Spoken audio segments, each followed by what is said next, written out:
Chief Meteorologist Riley Hale for your first alert. Live from Augusta, we're watching News 1226 at 11. Good evening, I'm Hallie Turner. A rainy but sunny finish to the weekend, and it's bringing a windy start to a new work week. We're sending things over to your first alert meteorologist, Emily Acton. And Emily, would you say sweater weather is on the way this week? Yeah, I would definitely say so, Hallie.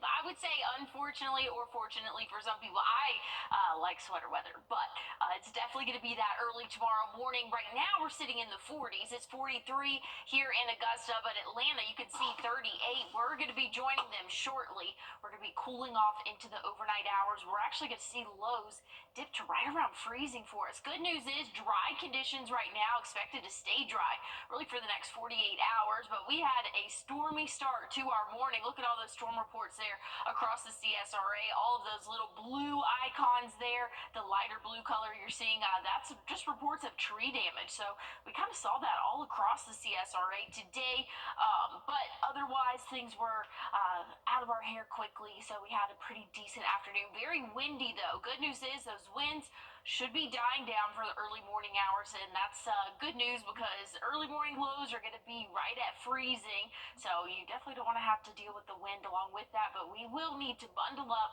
for most mornings this work week. Hallie, I'll tell you more about it coming up. Thanks, Emily. We have new details tonight at 11 on a deadly house fire in Aiken County this afternoon, on Hidden Springs Road. After an Aiken fire officials put out the fire, the coroner's office says they found a woman dead inside around 3:45. An autopsy is scheduled in Newberry. And we now know the name of a suspect wanted in last night's deadly shooting on Cooney Circle, and Richmond County deputies need your help finding him. This is 16-year-old Lucas Bradley, and he's wanted on murder and gun possession. Deputies say he is known to frequent Jennings Place apartments and Wooten Road. He is considered to be armed and dangerous, and anyone with any information on Bradley's whereabouts can call the Richmond County Sheriff's Office and remain anonymous.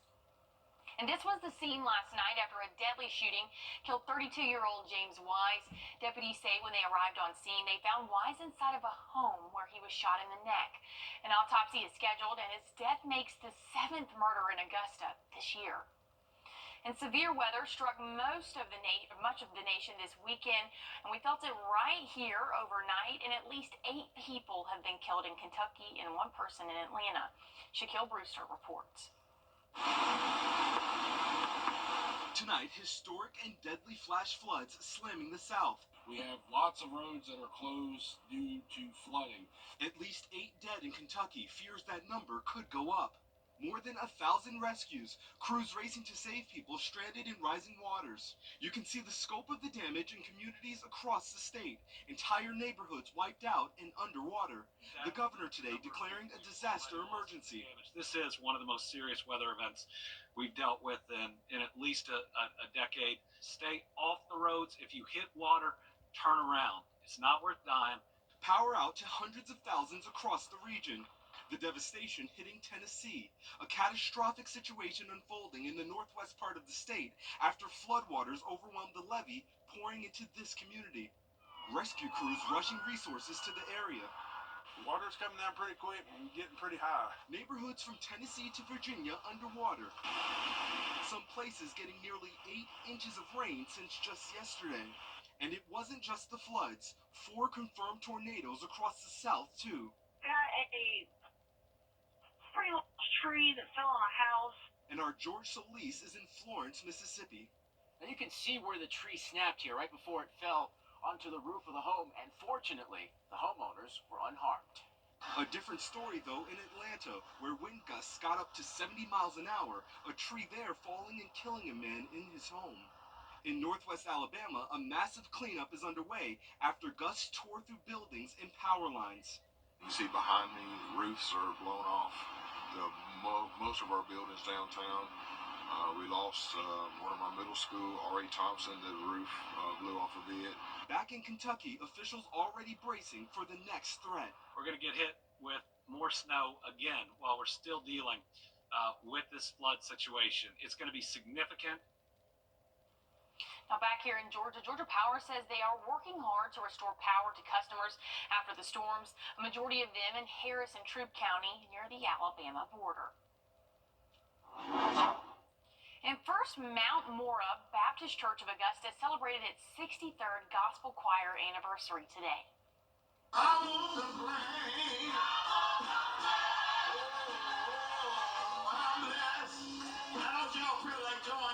Now over in Columbia County on Appling Harlem Road, songs, dance, and praises filled the church this afternoon in the celebration. The church also celebrated its 158th anniversary back this past summer. And no one wants to start off a Monday late, so if you are driving through the city of Aiken tomorrow, this is an update for you. Storm debris cleanup continues at 9 o'clock in the morning along Whiskey Road between Hitchcock Drive and South Boundary Avenue. You'll want to plan ahead for your drive because officials say they will have temporary traffic stops near South Boundary Avenue and Easy Street. Well, a cold start to our Monday morning, 32 going to be that average overnight low. We're going to have a cold start to the week and rain chances in the forecast. I'll tell you when after the break. And we are in the middle of tax season, and the IRS workers are concerned about their job security. We get the latest on the federal government's cuts after a break.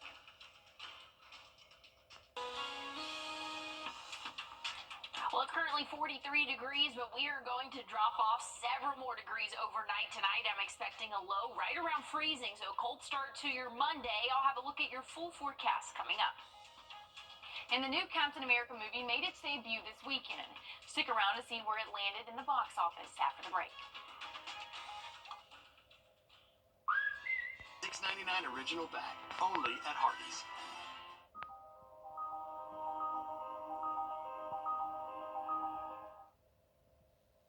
Two fan favorite franchises return to theaters this weekend. Did the superhero or the bear come out on top? Well, David Daniel has the early box office estimates. The Chinese animated fantasy adventure Neja 2 opened in 5th place, earning $7.3 million. Another animated film, Dogman, fell from 1st to 4th place, adding $9.7 million. Hard Eyes made $10 million in its sophomore weekend, landing in 3rd place. Paddington, there's a letter from Peru.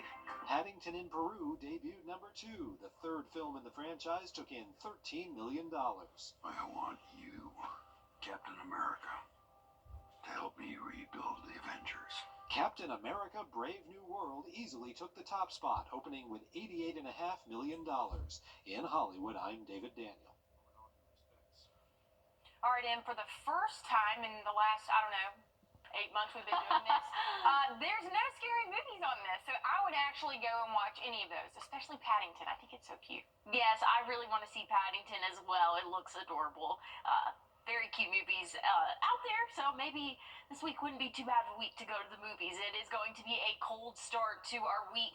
Right now we're sitting at 43, but it's a little bit windy out there. Winds from the west-northwest at about 15 miles per hour, but as we go throughout the overnight hours, we're going to drop several more degrees. I don't know if you caught that there. Wind chill 36, so several degrees colder than what we actually are seeing right now temperature-wise. Again, here in Augusta, those wind gusts really staying pretty steady, anywhere from that 15 to 20 mile per hour wind speeds for us this evening. Overnight tonight, we are going to remain dry and really mostly clear, and that's going to help us drop off to right around that freezing mark for the start of your Monday morning. So it is going to be a chilly start. Make sure that you are prepared for that. By the time we get to the afternoon, though, we'll warm up. I think we'll be in those middle 50s on average. Plenty of sunshine for your Monday, but we'll do it all again for your Tuesday. A little bit more cloud cover for us, but we'll still warm up into those upper 50s, low 60s for your Tuesday afternoon. But like I said, a little bit more cloud cover than sun. Good news is that Monday is looking good for us. But once we get into Wednesday, we are tracking rainfall. Here's 7:30, so rainfall is still west to our area, but we'll be moving in probably around 8, 9 a.m. But good news for us here, we are going to be well above freezing. Let's take a look at that 43 here in Augusta, so we are not dealing with any wintry mix potential there for Wednesday. That rain should be out of our hair by the evening hours, so that's definitely some good news, again, for us coming midweek. Looking at at those wind speeds for the next couple of hours. Going to be a little bit gusty out there at times, anywhere from 15 to 20 mile per hour wind gusts possible. But by the time we wake up tomorrow morning, looking a lot better for us and throughout the day tomorrow as well. Much calmer conditions expected again for our Monday. Sunny conditions as well. 55 going to be that average high. But check out the overnight lows this week, especially by the end of the week. We'll be in those 20s to start off our morning. So Thursday, Friday, warming up into the upper 40s. Those overnight lows will be in those middle 20s. Looks like next weekend, though, might be a little bit pleasant, but still below average for this time of year in the low 50s. Again, Hallie, winter is still here. Looks like maybe the week after this upcoming week might be a little bit warmer for us, but we'll just have to hold out another week. I'm not ready to hold out. Well, as we head to break, coming right up, we're going to give you a live look at Miami and your winning lottery numbers.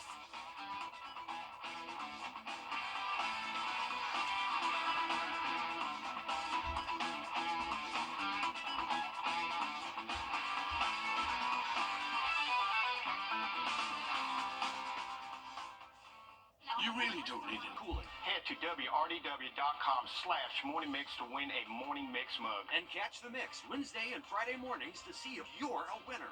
Enter today. Trust meteorologist Emily Acton for your first alert.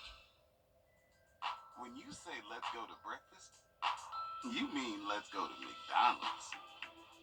Obviously, mix and match any of these delicious Mickey D's classics. Grab 2 for just $5 at McDonald's. Ba-da-ba-ba-ba. First Alert Radar, powered by Jim Hudson Automotive Group. On your sideline, sponsored by Chandler Law Firm. You remember those times in PE class where one of your friends would do something so remarkable that you had to see it twice to believe it, like hitting the field goal post exactly where they said they would, or throwing a football into a basketball goal from the length of the entire court. That's what happened to Caroline McCollum. She's a 7th grader from Greenbrier who's gone from being in a viral video to turning heads with her athletic ability. Ever since I was little, I've always had a ball in my hand, and I've always wanted to throw some type of ball. You may recognize that clip from a few weeks ago. Greenbrier's Caroline McCollum says she and her friends were just messing around during their annual flag football draft. I was like, maybe I could throw this in the goal, so I was just trying, and then I finally made it. My dad came in there after they did the draft, and he's like, let me see what's this all about. So I threw it again, and I made it like 3 more times. While the video is impressive, McCollum's athletic background trumps the viral clip. On top of playing quarterback for the East Georgia Blitz flag football team, she also plays basketball and softball. Wanting to follow in the footsteps of 2-time girls varsity flag football champion Kenzie Horton for the Pack. I went up to her and I told her, I said, you've really inspired me to be a great quarterback. And she was like, I'm so glad that you said that. And she was just like, you're an amazing player, you're an amazing athlete. While she racks up touchdowns and the occasional full-court shot, McCollum has her eyes set on being the next Greenbrier player to win the GHSA Player of the Year award, and hopefully a few more state titles. I've always thought that since they won 2 back-to-back state titles, I was like, maybe one day I'll be up there. And all the coaches talk to me all the time, and they're like, you're going to get a trophy one day. Staying in the CSRA, high school baseball returns to SRP Monday night. Evans and Augusta Christian will open up the SRP Park Showcase Series. Gates open at 5 o'clock and first pitch is set for 6 o'clock. Wednesday night will feature Lakeside and Grovetown, and our sports team is going to be at both of those games to bring you all of the action.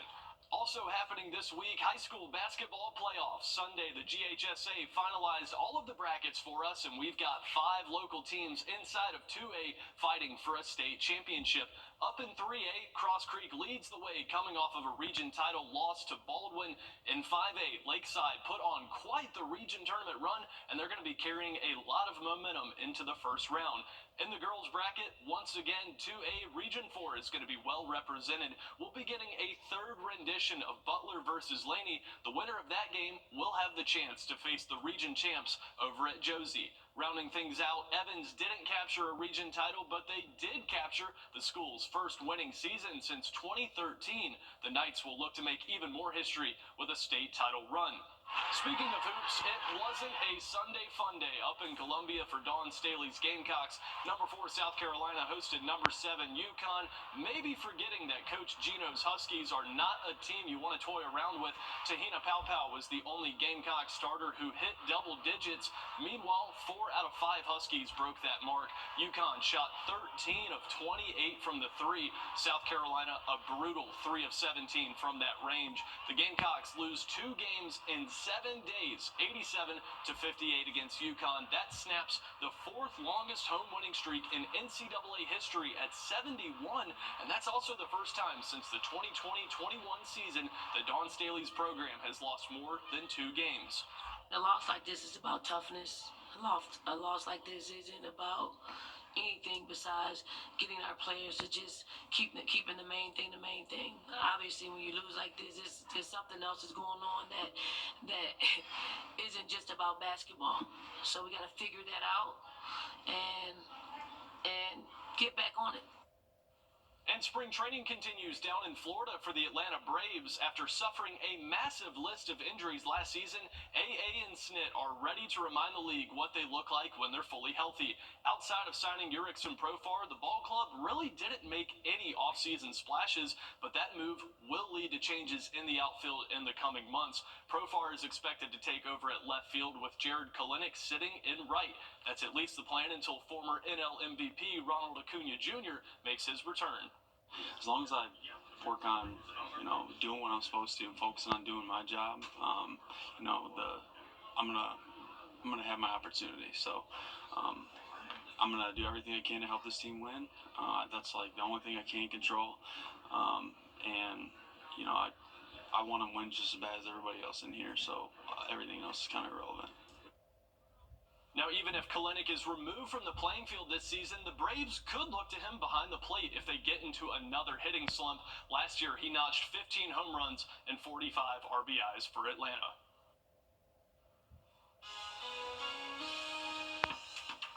Well, we did have some measurable rainfall today. Happened early this morning when we had a line of showers and thunderstorms move through. I'll have a check on your final forecast, but first I'm going to send things over to Studio B for a quick check on Law Call. And Reed, with Friday being Valentine's Day, we thought we'd do a Love and the Law segment. That's right. And, sometimes things don't always go great in the love lives of people out there. We're going to talk about what we can do to help and answer some questions that you may have. That's right. The telephone number for you to call is 844-706-1212. We'll be right back. Or shine. Get a schedule at battleofaiken.com. Don't miss the fun. All right, welcome back. Take a look at this. Have you ever wondered how Earth's magnetic fields can impact sea turtles? Well, guess what? They can. Researchers say the loggerheads have the ability to find nesting and feeding areas without landmarks, and it can cause them to dance too. A new study shows turtles actually memorize the magnetic fields to help them find food after migrating. Researchers say the dancing is in response to the magnetic cue, as the process reminds them where they previously ate dinner. I mean, I don't think it gets much cooler than that, Emily. You just can't diss science. Yeah, no, it's very cool there and very interesting. Animals are so smart, and I love hearing that they like to dance a little bit. I feel like I'm trying to think back to Finding Nemo, and I'm pretty sure that the turtles danced in Finding Nemo. So they did the whole give me noggin. Yeah, that's cute. Yeah. I feel like they danced. I don't know. I can't fully remember. I'll have to watch that movie again soon, but very cute there, very cool as well. Something that is going to be cool this morning, or tomorrow morning, I should say, 32, that low temperature. So to start off your Monday morning, going to be a very cold start. Good news is plenty of sunshine will warm up to right around 55 for that afternoon high. And then we'll see the 60s for your Tuesday. Rain chances, though, increase significantly by the middle of the week. Should be out of our hair, though, for the second half of our Wednesday. Thursday, Friday, not looking too bad, but the starts of the mornings by the end of the week and into the weekend will be in those middle 20s for our area. Well, hey, thanks for joining us tonight. Don't forget, Law Call's coming up right up after this.